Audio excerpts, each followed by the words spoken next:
I know what you're thinking. What could she possibly make out of a cat toy? Two little cosmetic cases and a car wash towel. Hi, this is Susan from Hotshot Polka Dot. This video shows how to take Dollar Tree items and make doll clothes. You will need a sewing kit, a sewing machine, and the following items from the Dollar Tree. And you need a doll. Here we go. If you watched my Dollar Tree to Cute Me videos, you know that I take random Dollar Tree items and I turn it into an outfit for American Girl dolls.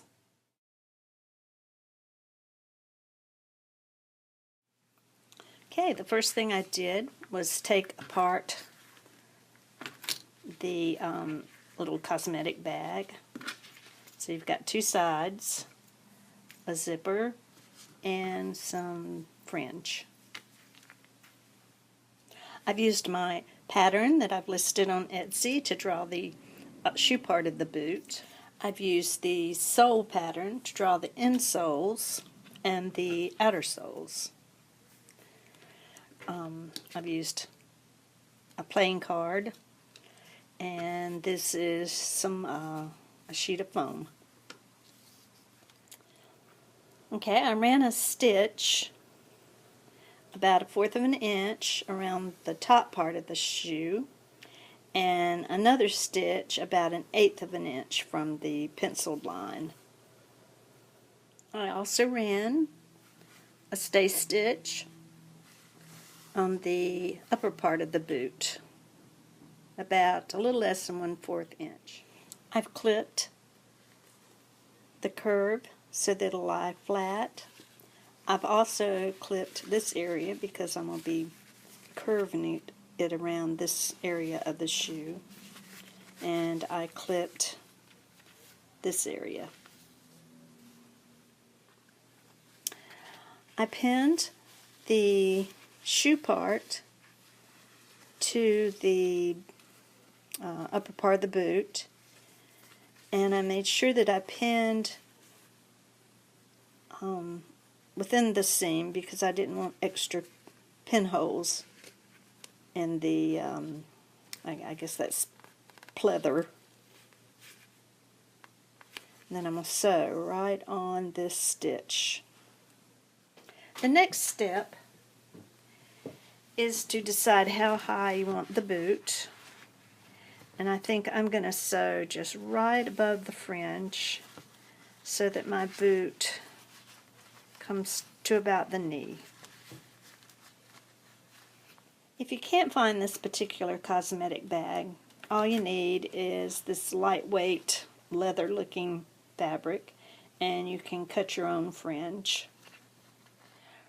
Rather than pinning, I've glued the two pieces together with, I use the Elmer's glue, but you could use a glue stick. I sewed the fringe onto the boot part while it's flat, and I'm going to cut as straight as I can right above it because it's really too bulky to fold. I trimmed some of the fabric away again so that it wouldn't be bulky. And I'm ready to sew the zipper. I sealed the edges of the zipper with heat. There's lots of videos about how to insert a zipper, but basically you just use your zipper foot on your machine and sew the zipper onto the fabric. And then you sew the zipper to the other side of the fabric. And I'm going to stop right at the top of the shoe part. You have to make yourself a zipper stop, so I just sewed several little stitches right at the where I want the zipper to end or stop. And there you go. And I'm going to cut the rest off. You can make this shoe part a little bit bigger, or you can manipulate it like I did. I just kind of pointed it inward so that I could overlap that last piece, and then I sewed it by hand. I have another video that shows more detail on how to glue the bottom of the boot to the inner sole and to the outer sole. I'll link those in the description box.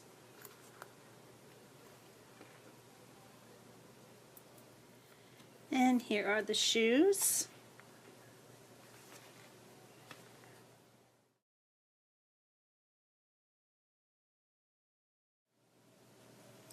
I cut out the lining for the coat first, and I don't know why I like to piece stuff. It just gives it dimension, I guess. And I made the front a little bit bigger than the back because it will have to appear to button. I've laid my lining on the furry fabric, the outside fabric, and I did go ahead and turn up the hem because I want to use this as the hem of the outside part of the coat. After you've cut out your coat pieces, keep a lint roller on hand because fur, any kind of fur, sheds like crazy. And I had a little bit left over that I may use on a collar or something later on. On both pieces, you're going to sew the shoulder seams, and I think I'm going to cut that just a little bit more, just so it won't be so tight. And you're sewing the additional length to the sleeves on both sides, and in the fur also. I finished off the lining with either zigzag or whatever finishing stitch you have, just on the bottom of the sleeves and the bottom of the lining hem. And remember, I'm using the original finish on the fur piece. You're going to sew the neckline and down the front, both sides. You're going to clip your curves and snip off the corners so that it will lie flat when you turn it. This is the part that's a little bit tricky. You're pinning your lining under the arms and the side seams, and then separately you're going to pin the outer part of your coat same way so that it looks like the lining. Well, here's the lining and here's the coat part. And as always, clip any corners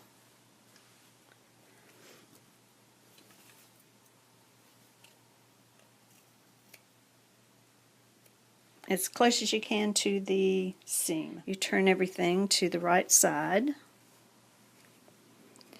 and you grab your coat sleeve and pull it through. There's the coat sleeve, and then you push your lining sleeve into the coat sleeve.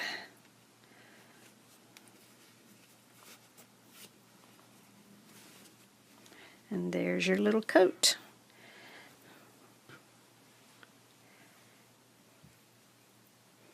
And I'm going to give it a good press.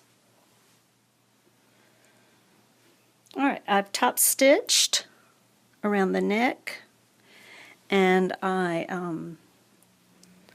completed my hem, and I'll put it on the doll and take a few pictures. I like the idea of the lapel showing, and I'll add these buttons. And you could put the cat toy fur on the coat, but or even use it as like a scarf, because it's finished off pretty cute. But I had another idea. I just happened to have a sweater that I was getting ready to take to Goodwill. There's the rest of the sweater.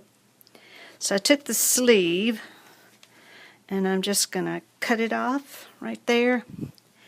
And I want to put the fur around the hat. I think that'll be really cute.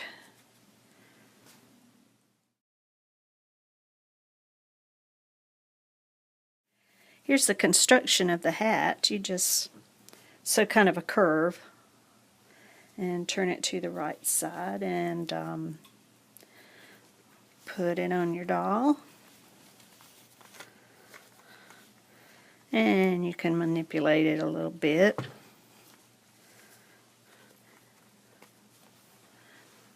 Looks pretty good. Here she is with the fur that I just lightly sewed onto the hat, and I really like that look.